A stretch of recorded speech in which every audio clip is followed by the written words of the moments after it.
لبوں کو کھول دو گلوں کی شگفتگی کے لیے، لبوں کو کھول دو گلوں کی شگفتگی کے لیے، ترس رہا ہے زمانہ بس ایک ہنسی کے لیے۔ برادران ملت اور شیدائیان رسالت، یہ تھے مایہ ناز نعت خواں کہ جن کی نعت کا ہر شعر دل کی گہرائیوں میں اتر رہا تھا۔ ہمارے دلوں کی خواہش میں شدت پیدا ہو رہی تھی کہ کاش ہم بھی خاک طیبہ کو، جس نے سرکار مدینہ کے قدموں کو بوسہ دیا ہے، اپنی آنکھوں کا سرما بنا سکیں۔ وہ دن خدا کرے مدینے کو جائیں ہم، وہ دن خدا کرے مدینے کو جائیں ہم، خاک در رسول کا سرما لگائیں ہم۔ حضرات محترم، اب تک حمد باری تعالی اور نعت پاک صلی اللہ علیہ وسلم کا دور بڑے ہی آب و تاب کے ساتھ چل رہا تھا۔ چونکہ نعت پاک اور حمد باری تعالی میں بڑا گہرا تعلق و ربط ہے، اسی طرح مقرر و شاعر میں جو تعلق و ربط ہے وہ بھی بے نظیر اور لاجواب ہے، کیونکہ جس طرح نعت کی حیثیت ایک گلزار کی ہے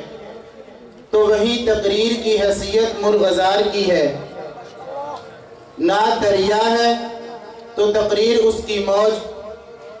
نعت کہکشاں ہے تو تقریر اس کی مسکراہٹ، نعت چمن ہے تو تقریر اس کا پھول، نعت پھول ہے تو تقریر اس کی پتیاں، نعت اگر پتیاں ہیں تو تقریر ان پتیوں پر بکھرنے والی شبنم، اور اسی سنگم پر چمن کا حسن نکھرتا اور برقرار رہتا ہے۔ لہذا اس مستحکم رشتے کو برقرار رکھتے ہوئے بیان و خطابت کے اس ماحول میں لیے چلتا ہوں جہاں گلہائے رنگا رنگ سے چمن کو معطر کرنے والے خطابہ ہیں، تاکہ آپ ان کے مواعظ حسنہ سے مستفید ہو سکیں۔ آ جاؤ مسکراتے ہوئے جانے گلستان، آ جاؤ مسکراتے ہوئے جانے گلستان، میرے چمن کا جشن بہاراں تمہیں سے ہے۔ حضرات گرامی، آسمان کی بلندی سے لے کر زمین کی پستی تک ملائکہ رحمت کا ہجوم نظر آ رہا ہے، جو اپنی جلوہ سامانیوں کے ساتھ اس نورانی محفل کو مزین کیے ہوئے ہیں اور اپنی نورانیت کی آغوش میں لیے ہوئے ہیں۔ خزانے کون سے دامن میں مسلمانوں کے نہیں،